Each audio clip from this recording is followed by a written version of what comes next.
Bonjour à tous et bienvenue dans l'invité de l'Écho sur France 24. Mon invité est Jean-Charles Brizard. Il est expert en terrorisme islamiste, président du Centre d'analyse de terrorisme. Merci beaucoup d'être avec nous. Vous avez fait un rapport sur les moyens financiers de l'organisation de l'État islamique en disant que c'est d'ailleurs la première organisation dans l'histoire du terrorisme contemporain. Jean-Charles Brizard. Et avant de revenir sur ces moyens financiers, je voudrais simplement vous faire réagir sur la neutralisation lors de l'assaut de Saint-Denis du djihadiste belge El-Belamid Abaoud, l'un des commanditaires des attentats de Paris. N'était-ce pas surprenant, d'après vous, qu'il se trouvait à Saint-Denis? Et est-ce que c'est révélateur des failles, finalement, dans la lutte antiterroriste? Ça va même plus loin qu'une faille.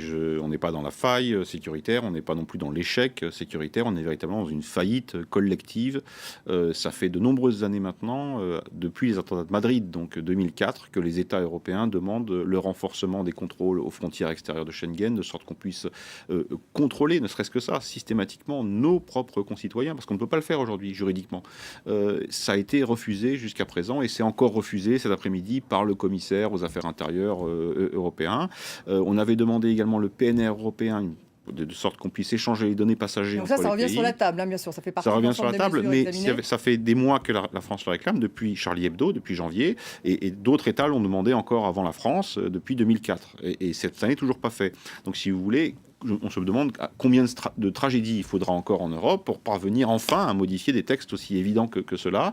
Parce qu'aujourd'hui, le problème, c'est que les services de renseignement sont aveugles par rapport à ce qui se passe en Europe. Ils ont des informations, ils ont du mal à les analyser. C'est ça le problème. On a beau émettre des mandats d'arrêt, etc. S'il n'y a pas de frontières, en réalité, si le contrôle n'est pas systématique aux frontières, ça veut dire que n'importe qui peut rentrer, surtout quelqu'un de bien sûr aussi expérimenté que Abaoud, il trouvera toujours un moyen de rentrer, surtout s'il n'y a pas de contrôle, encore une fois, et dès lors il se fondra dans la nature, voilà, et c'est ce qui arrive malheureusement. Donc rétablir les frontières. Et que pensez-vous des mesures d'état d'urgence qui ont été donc adoptées à l'Assemblée nationale? Les policiers pourront être armés en permanence, y compris hors service. Recours au bracelet électronique pour certains assignés à résidence, qui ont déjà fait l'objet d'une condamnation au terrorisme. Ça va suffisamment loin. C'est le bon sens, parce qu'on l'a vu dans le passé, de plusieurs assignés à résidence étrangers, condamnés en France, expulsables, ne l'ont pas été parce que la Cour européenne des droits de l'homme a bloqué leur expulsion, par exemple, ont réussi à prendre la fuite. Sont allés combattre sur le théâtre d'opération en Syrie, en Irak, alors qu'ils étaient assignés à résidence ici en France. Donc oui, il y a un vrai problème. Ça fait partie des mesures importantes à prendre. Il y en aura d'autres sans doute, mais en tout cas, oui, c'est un bon début. Alors vous montrez, en tout cas dans ce rapport, que l'organisation de l'État islamique a des moyens très importants. Vous décrivez, vous dites qu'il contrôle près de 2000 milliards de dollars d'actifs, c'est ce que vous dites dans votre rapport, et qu'il perçoit un revenu de près de 2,9 milliards de dollars par an. Alors c'est principalement la manne pétrolière, mais pas seulement, puisque l'organisation de l'État islamique contrôle 60% du pétrole en Syrie et 10% de la production en Irak. Ça fait 20 puits de pétrole. Jean-Charles Brizard, donc cette manne pétrolière est essentielle pour le groupe. Oui, elle est très importante. Si vous voulez, ce qu'il y a de singulier avec l'État islamique, c'est qu'ils ont réussi à créer un modèle économique diversifié, s'appuyant sur plusieurs sources de financement, pas une seule.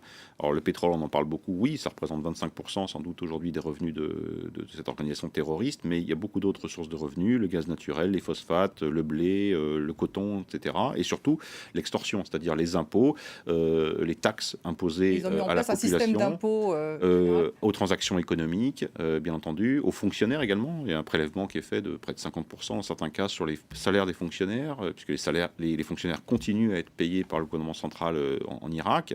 Donc voilà, il y a des sources de revenus multiples sur lesquelles il est difficile d'agir en même temps. On comprend bien, c'est des natures différentes.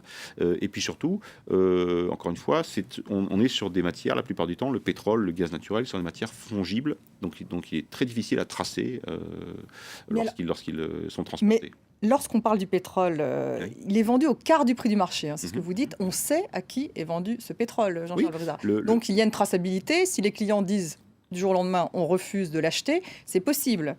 Ou qui achète ce pétrole? Alors, le pétrole est vendu aujourd'hui la plupart du temps au puits lui-même, parce que Daesh comprend bien avec les frappes aériennes qu'ils veulent prendre le moins de risques possible pour subir le moins de pertes possible de pétrole. Donc il est vendu au puits à des intermédiaires. qui eux-mêmes, des marchands, qui eux-mêmes le revendent rapidement, peuvent le revendre à d'autres, etc. Il y a toute Pas une cher, chaîne. donc. Oui, pas cher, ils l'achètent pas cher. Et donc, si vous voulez, après, très rapidement, le pétrole arrive sur le marché international. Et là, c'est là où je dis il est intraçable. On ne peut pas savoir que tel baril de pétrole vient effectivement de tel puits contrôlé par Daesh et qu'il a bien été vendu de surcroît par Daesh. C'est extrêmement compliqué. C'est la raison pour laquelle, d'ailleurs, aujourd'hui, on a du mal à réduire ce financement. Sauf à frapper, comme le font d'ailleurs les forces de la coalition, les moyens de transport.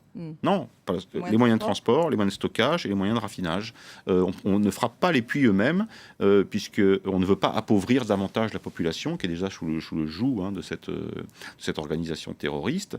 Donc on préserve à tout prix, évidemment, ce patrimoine qui est celui de l'Irak et de la Syrie. Et on frappe l'acheminement, donc, Voilà. que vous dites. Parce que vous dites aussi donc, dans votre rapport qu'ils vendent les produits raffinés à l'Iran, à la Jordanie, au Kurdistan et à la Turquie. Les produits raffinés, donc Oui. ça serait évitable. Alors ça, c'est l'an dernier, ils avaient encore des capacités de raffinage importantes. Aujourd'hui, ils ont perdu cette capacité.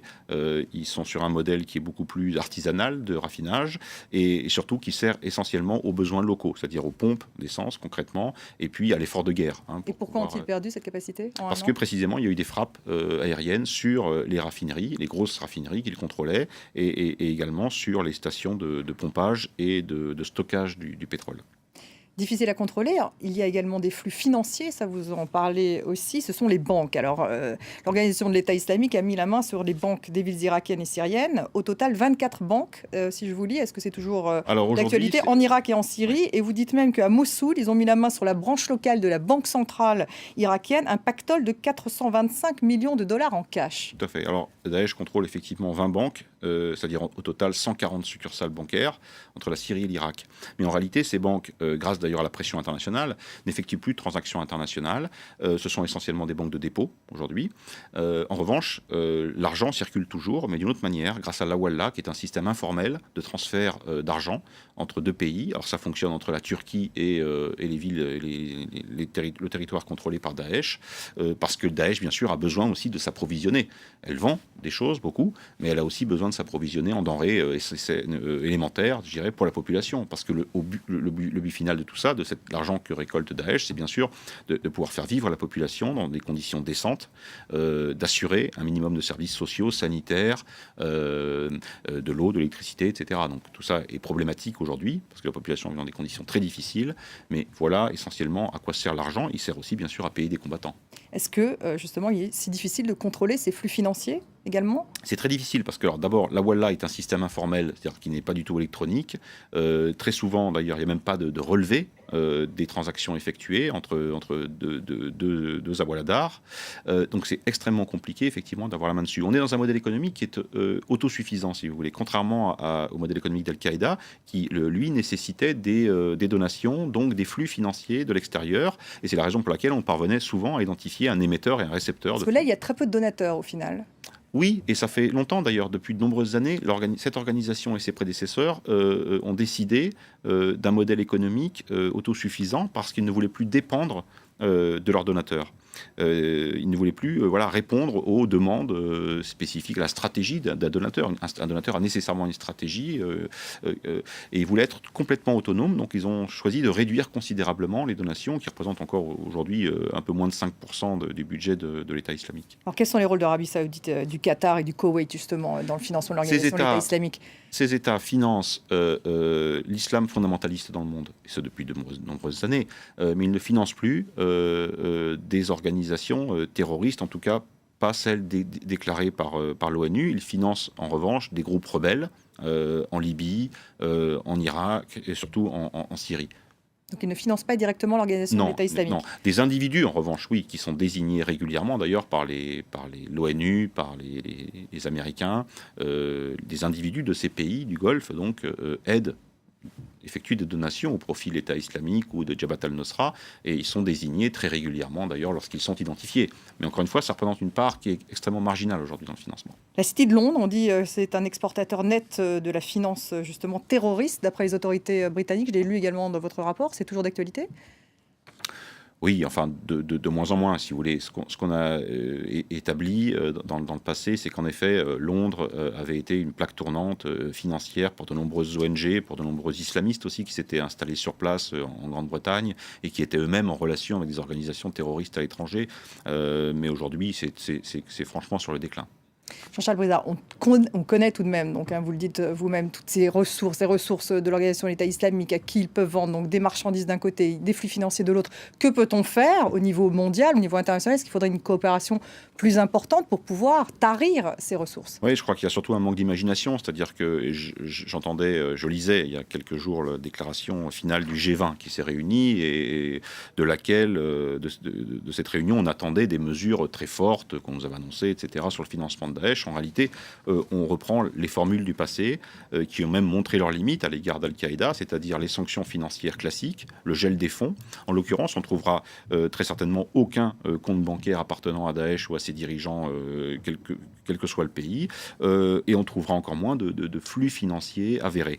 Donc ce que je crois qu'il faut mettre en place assez rapidement, c'est une autre formule, dès lors qu'il est évident que l'essentiel de la richesse de cette organisation provient des ressources naturelles du sous-sol. Il faut pouvoir instaurer une sorte d'embargo sur le territoire lui-même, empêcher que des marchandises sortent, parce que si des marchandises sortent, c'est nécessairement pour enrichir le territoire de l'État islamique ou ses capacités financières. Donc il faut absolument que ces frontières soient fermées. Or, aujourd'hui, on constate qu'elles sont poreuses, essentiellement avec la Turquie, avec le Kurdistan, avec d'autres qui bénéficient de toute cette manne pétrolière et financière, notamment le régime syrien aussi, qui s'approvisionne en pétrole auprès de l'État islamique. Un embargo donc sur l'organisation de l'État islamique. Merci Jean-Charles Brizard d'avoir été mon invité. Merci à vous de nous avoir suivis. Restez avec nous sur France 24.